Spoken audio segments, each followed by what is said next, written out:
Well, I think we've had enough talk. It's time for the main event.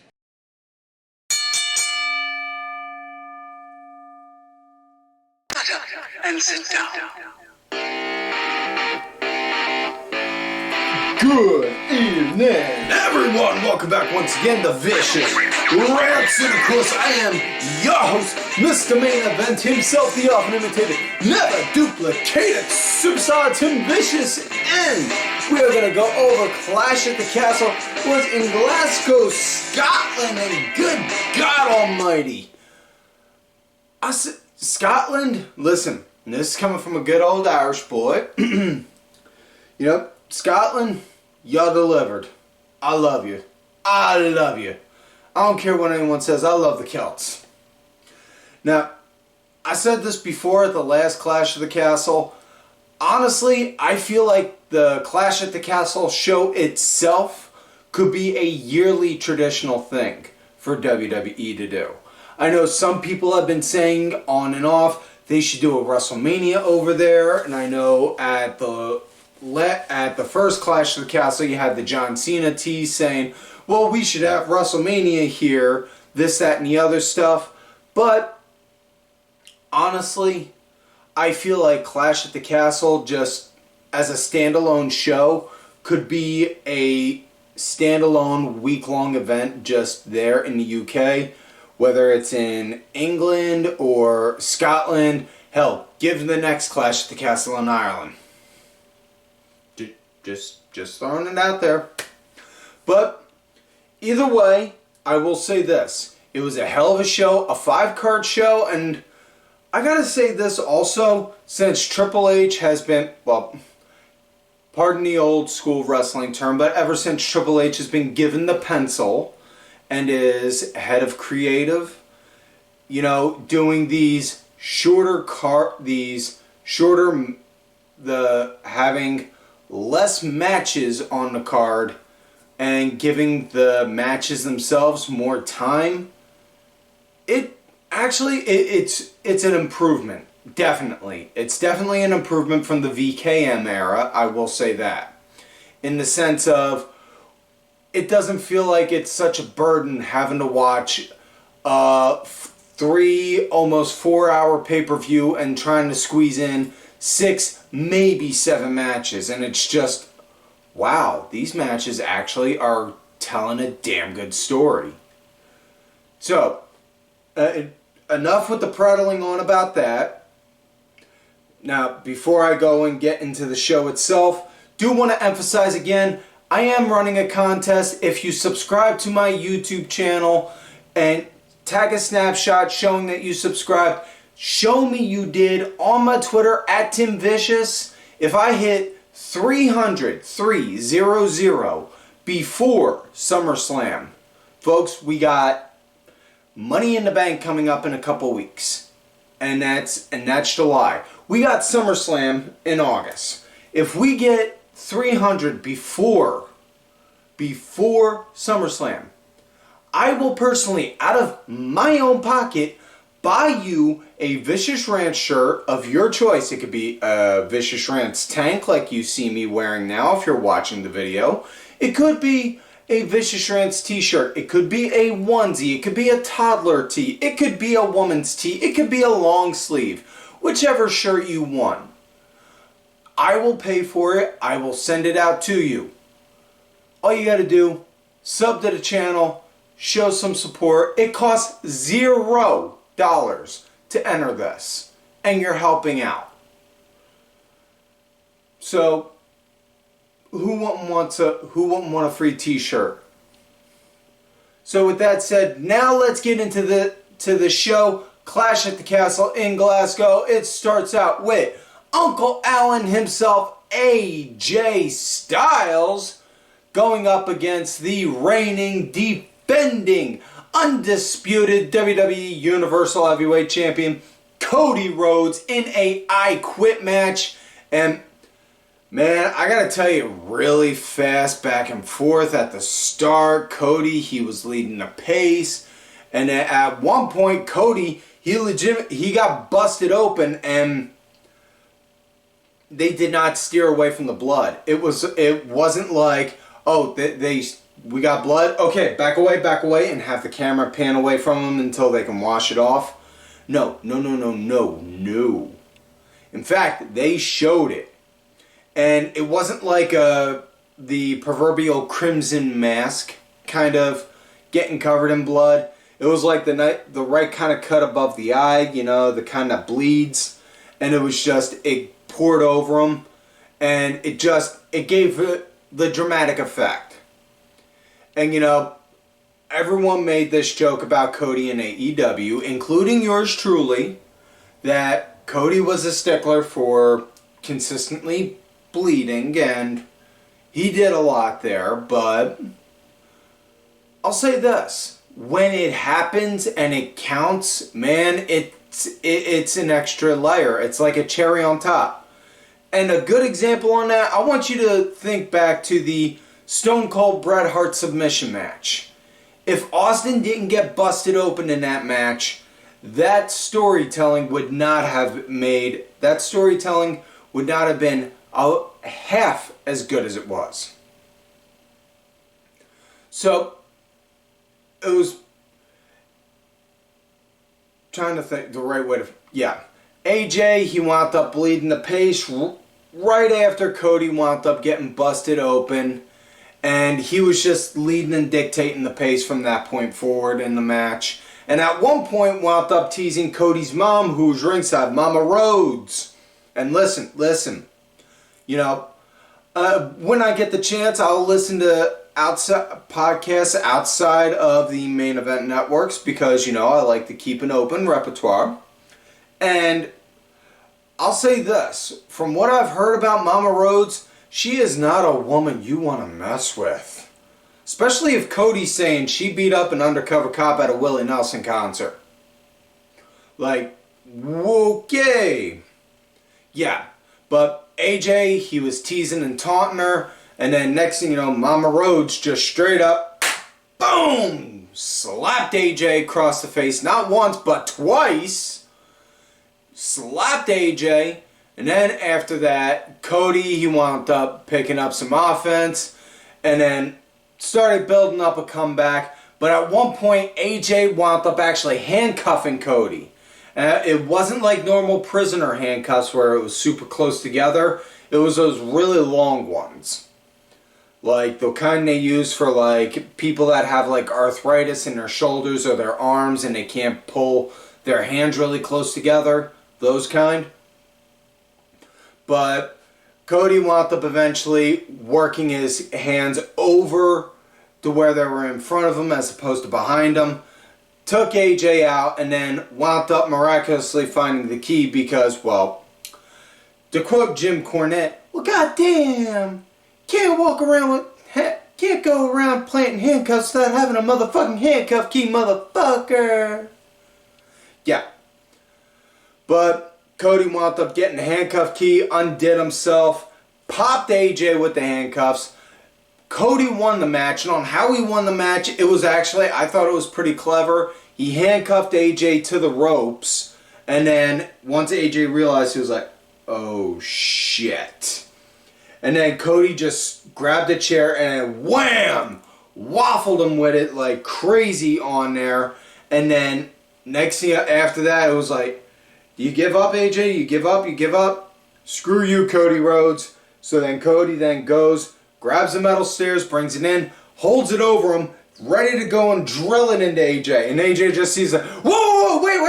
Okay, I quit. So to try and save himself from getting murked like that, and then bell rings, you hear the Cody's music, and then Cody just still holding the stairs, wham, still decks him with it, and then drops it, takes his title, celebrates, and then has Mama Rhodes there, celebrates with Mama Rhodes. It was beautiful. I thought it was good. I thought it had good storytelling. I dug this match. Now we come to women's tag action. Isla Dawn and Alba Fire going against Shayna Baszler and Zoe Stark, going against Jade Cargill and Bianca Belair. needed the heart pills for this one. This really good. This had a nice solid start. The crowd, they were chanting all for Jade, and they were eating out of the palm of her hand when she was in there, you know. And I'll say this, WWE, they were smart. They were smart on how they used Jade, on how they've been using Jade. You know, they introduced her at the Royal Rumble. They had the option of doing a Goldberg move and put her in there with like Goldberg and just have her demolish everyone. Or introduce her, pull her back to the PC, let her fine-tune her, and then bring her in when she's more ready. That was a smart move. They chose, instead of the Goldberg route, let's fine-tune her. And now they got her working tag matches, so that way her limitations are, for lack of a better term, handicapped. And it gives her a chance to still get repetition. And I'm all for it. Because, as the old saying goes, you know on how you get to Carnegie Hall? Practice, practice, practice. You know on how you get to be one of the best, you know on how you get to be a really good wrestler? Practice, practice, practice. Same thing. But, you know, really liked on how they worked it. You know, I also really liked on how they worked on, at one point, to isolate Jade and Bianca, so that way Alba, Shayna, and Zoe were just like, alright, we'll take them out and fuck it, we'll go after each other, let's kill each other. And then eventually it started working with all three teams again. It was a good match, I really dug it. Match came to an end when Jade and Bianca, they took out Shayna, they did their double team move, and then just as they did that, Bianca, she got cornered by Alba Fire, Isla Dawn came in, German Jade, and then pinned Shayna for the 1, 2, 3. So your winners and new WWE Women's Tag Team Champions, Isla Dawn and Alba Fire, and oh lordy, we are in a whole lot of trouble, folks, because we got two angry Scots women wearing championship gold. Heaven help whoever pisses them off. Next up, we got Chad Gable going up against, challenging Sami Zayn for his coveted Intercontinental Championship, and I gotta tell you, this was a damn good match. I really liked it. Good solid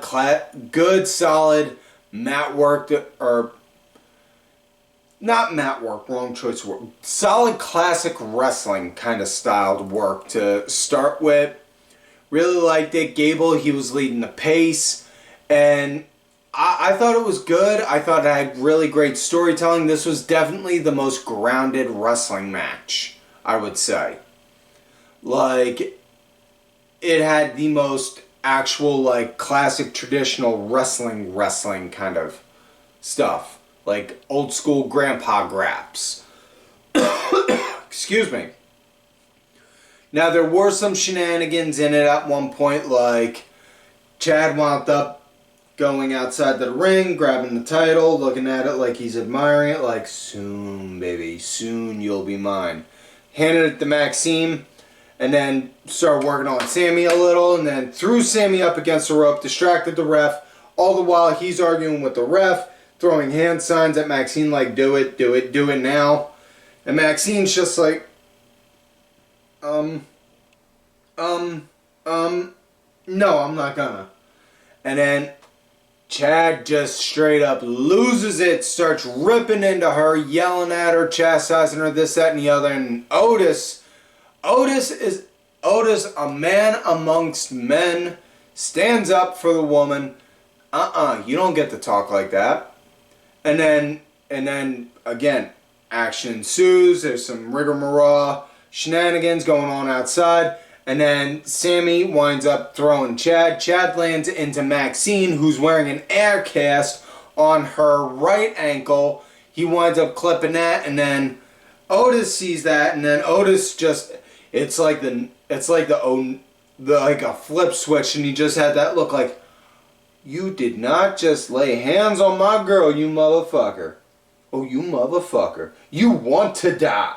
You want to die, don't you? And the whole time Shad's just like, no, whoa. Easy. Hey. I didn't. No. Listen. But either way, like I said, Gable wound up clipping Maxine. Otis, he was about to go and straight up murder Chad or Sammy, because it was like, Gable hit her, but Gable wouldn't have if Sammy didn't throw, and and he's about to, and then Maxine's just like, Otis! No! Stand down. Otis then just goes over, scoops Maxine up, takes her to the back.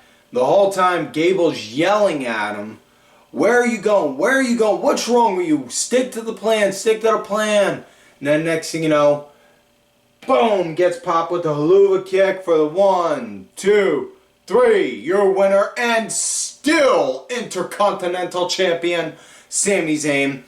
Now, as far as what Alpha Academy goes, Monday night on Raw, it showed Otis, Maxine, and Tozawa. They just straight up said, Chad, we're leaving you. We're done. Bye. So they're done with him. Hope nothing but the best for them going forward. I know what it's like to leave a toxic relationship like that, and it's like a huge bird. It's like an elephant off your chest.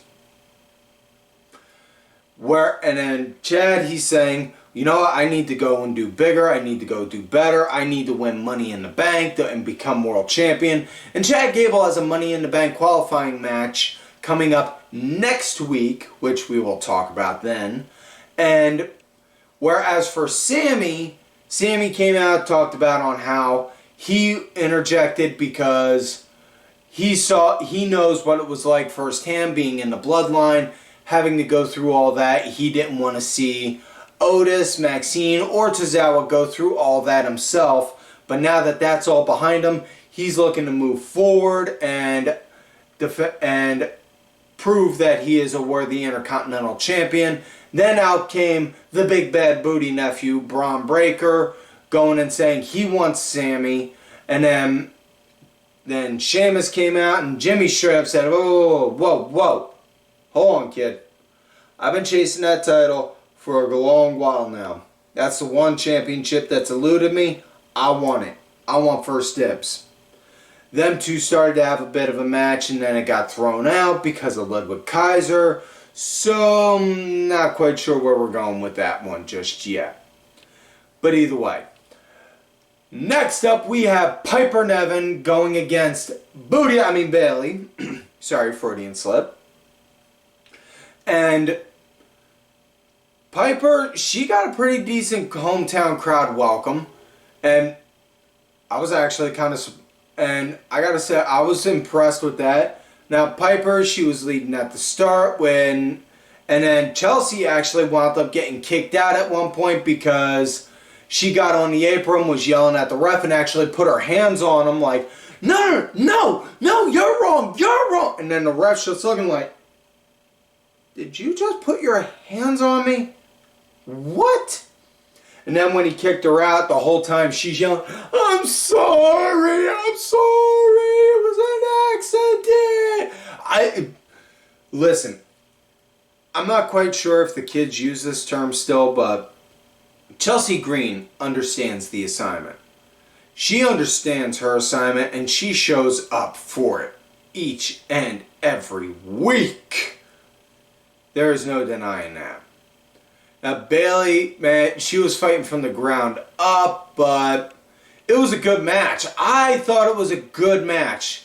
And, not only that, the UK loves Bayley, especially anytime she's there, because they always do the, hey, we want some Bayley chants. Oh, well, I want to know, are you gonna be my girl? They always do that chant for Bayley. I can't knock that. But good match. I liked it. Bayley wound up getting the win.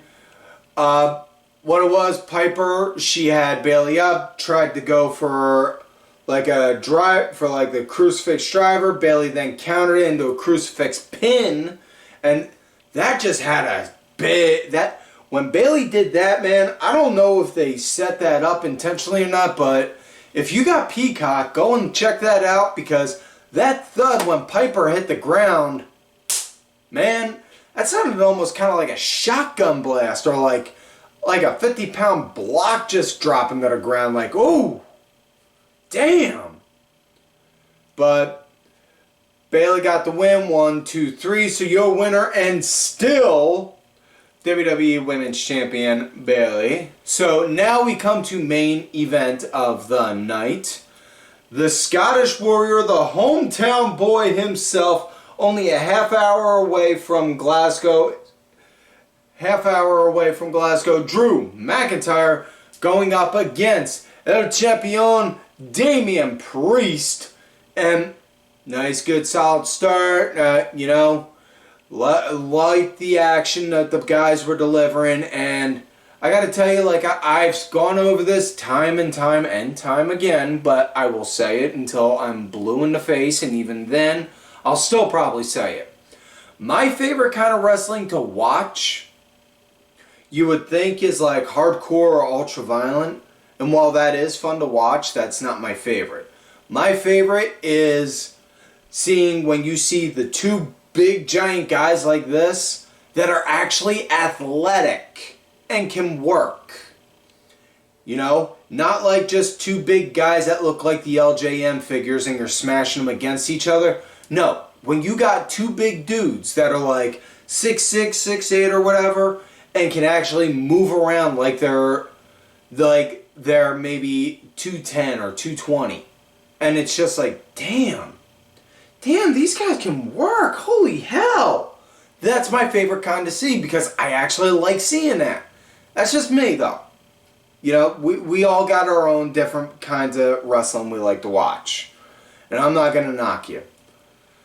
But either way, there was a moment where it was a little scary, because Priest, he went to go for one of his signature moves. I seen it. I've been watching Damian Priest since Ring of Honor. Okay, and he would always do this signature move where he'd run, jump up onto the middle rope, and then use the middle rope for leverage to jump over the rope to do a suicide over the top. Now, he went to go do it, and his leg actually got caught and wrapped around it, like almost kind of like a bread twist, like crossed over, and his ankle was caught in it, and it was kind of scary. It was scary because legitimately, the following night on Raw, Priest said, he got hurt. Nothing too bad, but there were thoughts of he may have to have relinquished the title, or he may have had to lose his ankle.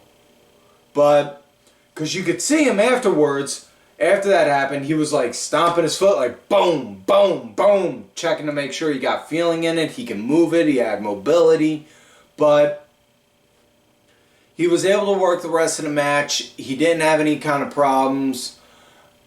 At least none that he showed. He wasn't limping.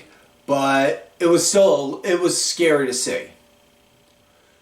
Either way, though, excuse me, solid action. I really dug this. This was probably, well, there's no probably. This was hands down match of the fucking night. Outside of Isla and Alba, this was match of the fucking night. Now, the ref actually wound up taking a ref bump, and then just as that happened, Drew, boom, popped a Claymore. He goes, covers Priest, and you could hear the crowd counting up to 10, nothing. You see a ref run down, go do 1, 2, and then just stop and say, just 2. Next thing you know, Drew picks his head up, looks, and it looks like he's seeing the ghost of Christmas Past, and the camera pans, and you see, it's CM Punk. And it's just like, and Punk's just like, hi. Drew then goes, corners Punk, grips him up by the shirt. You son of a bitch! You better not have cost me my fucking title. And then Punk, boom, low blow, kicks him right in the nuts. gets it, rolls out. Next thing you know, Priest grabs Drew, hits him with the South Side of Heaven, 1, 2, 3. Following night on Raw, we see the return of the CrossFit Jeebus, Seth Elizabeth Rollins, because his middle name is not frickin' damn it. And he talks about on how Money in the Bank is coming up, and he was thinking about maybe entering the Money in the Bank match. And then Priest came out, talked about the highlights about what I was saying about with the match, and then said that, no, listen, bro. Instead of you going to qualify for the Money in the Bank, how about just you and me at Money in the Bank for my World Heavyweight Championship? Because I'm a whole different cat now compared to when we fought before. And so, no tricks, no gimmicks. This is all just me. So I'm asking you right now, yes or no? You and me at Money in the Bank, do you want it? And then Seth, yes. So then, yeah. So it's official. At Money in the Bank, we're going to have Damian Priest defending his title against Seth Rollins.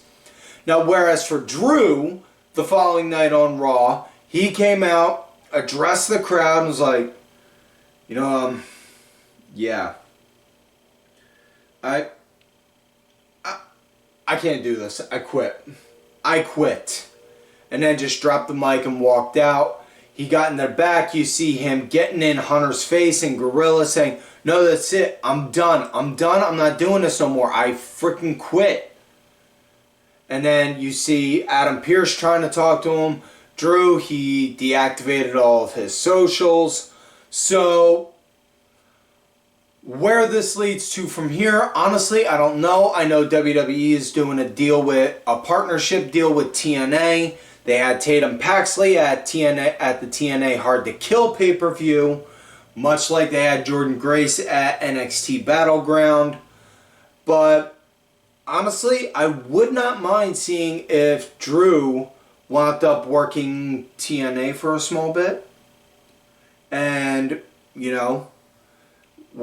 working TNA for a small bit, and then because it's nothing's written in stone yet, but you could see the writing on the walls. You could read the tea leaves and see we're getting CM Punk versus McIntyre at SummerSlam. There's no doubt on that. And if it's not at SummerSlam, it's definitely at the September show, whatever that is. But yeah. So this is really a great time to be a wrestling fan, like I said, because there's so many variables, so much unpredictability. You can't just say, oh, well, this is going to happen. I mean, you obviously know we're getting Punk and McIntyre, but it's not a matter of if, it's a matter of when. That's the part that's the unpredictable. Smart money's on SummerSlam, obviously, but still, nothing's written in stone yet. But either way, that is it for this week's show, folks. Excuse me. So please, if you're watching this on YouTube, like the video, subscribe to the channel. Like I said, take a snapshot, show you subscribed, show me on Twitter at TimVicious. You're entered into the raffle to win a Vicious Rant shirt.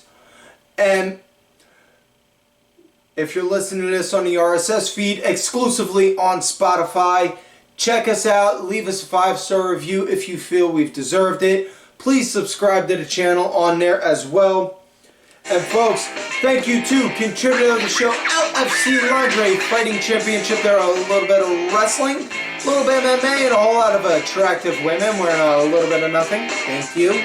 Also, check out whatamaneuver.net for some Vicious Rants apparel like you see me wearing right now. We got tanks, which is perfect for summer weather. We got t-shirts. We got toddler tees. We got baby onesies. We got women's tees. We got long sleeves. Perfect gift for somebody you love, somebody you hate, or a shirt you just need to go and buy so you can give to Goodwill. Also, folks, don't forget to check out these cool ass cats right out on the Twitter, VSB_IV, main event _net, the Main Event Wrestling Network Twitter feed, Sergeant Curry Pants, 3 Count Thursday, D Dryer 1986, I am on Twitter at Tim Vicious as well. And folks, like I always tell ya, if you love me, great. Excuse me. And if you hate me, well, Shut up and sit down. fuck you.